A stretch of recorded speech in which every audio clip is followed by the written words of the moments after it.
सो मुझे उसके ऊपर बहुत क्रश था और फिर देन शी डम्प्ड मी। और ये प्रीलिम्स के जस्ट पहले की बात है। तो 10th का बोर्ड होने वाला था और उसके बोर्ड के पहले प्रीलिम्स होता है। तो प्रीलिम्स के पहले व्हेन शी डम्प्ड मी तो आई वाज वेरी डिवास्टेटेड। मेरे को समझ नहीं आ रहा था मैं क्या करूं। तो मेरे मामा जी आए हुए थे। मैंने मामा जी से बोला, मैंने कहा मामा जी ऐसे ऐसे हो गया मेरे से, मुझे तो समझ नहीं आ रहा, मुझसे पढ़ाई भी नहीं हो रही। तो मामा जी मुझे दादी के पास ले गए और दादी ने मुझे बोला कि बेटा तुम ऐसा करो, तुम भगवान की शरण में जाओ और भगवान ही तुम्हारा बेड़ा पार लगाएंगे। तो मैंने कहा लेकिन भगवान क्या करेंगे इसमें? तो कहती नहीं, तुम भगवान के पास जाओ, भगवान की पूजा करो और भगवान ही तुम्हें रास्ता दिखाएंगे। मैंने तो मेरे पापा बहुत ज़्यादा स्ट्रिक्ट हैं और हमें बहुत मारते थे और उन्होंने बचपन से हमें इतना इस तरीके से पाला है कि अगर मैं कभी सेकंड नहीं आया क्लास में, और सेकंड इसलिए नहीं आया क्योंकि अगर मैं सेकंड आता तो मुझे बहुत मार पड़ती। तो वो कहते थे कि मुझे सिर्फ एक पोजीशन समझ में आती है, वो फर्स्ट। सेकंड क्या होती है ये मैं नहीं जानता, सेकंड थर्ड ये सब ये पोजीशंस के नाम ही नहीं है। मैं सिर्फ पोजीशन का मतलब होता है फोर्थ पोजीशन। तो अभी तो कोई भी पोजीशन लाने की स्थिति में मैं नहीं था और मुझसे पढ़ाई नहीं हो रही थी और दादी ने मुझे कहा कि बेटा भगवान की शरण में जाओ और भगवान तुम्हें रास्ता दिखाएंगे। तो मैं भगवान के पास चला गया।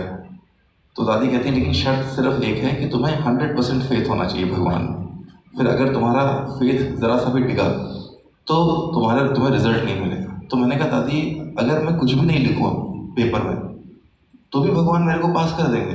तो कहती है अरे 100%, तभी तो वो भगवान है, वरना भगवान का फायदा क्या? तो मैंने कहा यार ये तो कमाल की बात है कि फिर भगवान अगर ऐसा कर सकते हैं तो मैंने कहा फिर आज के बाद पढ़ाई भी क्यों करनी? अगर भगवान के ऊपर पूरी आस्था है तो वही फिर भगवान ही बेड़ा पार लगाएंगे। तो मैंने उस दिन से पढ़ाई छोड़ दी और मैं सुबह से लेकर के शाम तक सिर्फ और सिर्फ भगवान की पूजा करता रहा।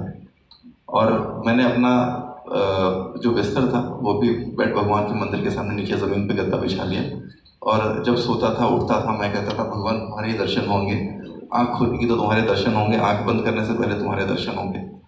और जब एग्ज़ाम हुआ तो जब एग्ज़ाम दे करके मैं आया और जब रिज़ल्ट आया तो मैं अपनी क्लास में फर्स्ट आया और वो भी नीचे से। तो मेरे आए 26%, जो कि ज़िंदगी में आज तक मैंने ऐसे मार्क्स नहीं देखे थे, ना मेरे पापा ने देखे थे। तो मेरे पापा को शॉक लग गया कि ये क्या हो गया, जो लड़का फर्स्ट आता था वो लास्ट कैसे आ सकता है, वो सेकंड आ जाएगा, थर्ड आ जाएगा, फोर्थ आ जाएगा, लास्ट कैसे आ जाएगा? तो मुझसे पूछते ये कैसे हो गया? मैंने कहा पापा वो मैं प्रिपेयर्ड नहीं था इस वजह से ऐसे हो गया। बोलते नहीं ऐसे नहीं हो सकता। तो मैं मेरी आंसर शीट चेक करने गए, बोले मुझे देखना है स्पेशली कि भाई तुमने ऐसा क्या लिखा कि तुम इतना कम पाए हो।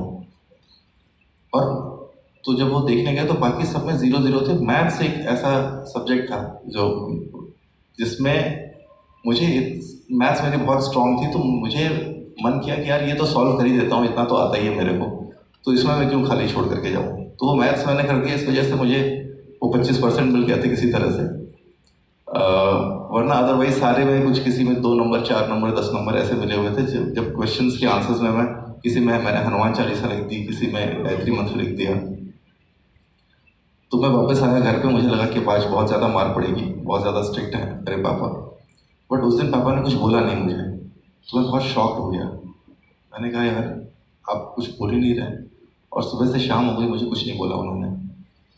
तो मैं पापा के पास गया, मैंने कहा पापा आप कुछ बोल नहीं रहे, मुझसे बात नहीं कर रहे हैं। तो पापा कहते हैं बेटा मुझे तुमसे बहुत ज़्यादा उम्मीदें थी, मुझे लगता था कि तुम IAS बनोगे, और मुझे लगता था कि भाई परिवार में एक लड़का हमारा इतना अच्छा पढ़ रहा है, हम सब लोगों को तुमसे होप्स थे, लेकिन तुमने वो सारी होप्स तोड़ दी आज। अब मैं तुम्हें कुछ नहीं कहना चाहता, मैं और कुछ नहीं कह सकता। तो मैंने ना कभी अपने पापा को ऐसे नहीं देखा था। मैंने बहुत स्ट्रॉन्ग देखा था, गुस्सा करते हुए, मुझे मारते हुए, बट मैंने कभी ऐसे नहीं देखा था कि इस तरीके से इमोशनल करके बात करे। तो मैं बड़ा कंफ्यूज हो गया। मैंने कहा मैं इसका कैसे रिस्पॉन्ड कैसे करूँ। तो मैं रोने लगा बहुत ज़्यादा, मैं टूट गया और मुझे बहुत ज़्यादा गुस्सा आया भगवान के ऊपर। मैंने कहा यार आपकी वजह से सारा कुछ हो गया, इससे अच्छा तो मैं कुछ पढ़ करके ही कर लेता।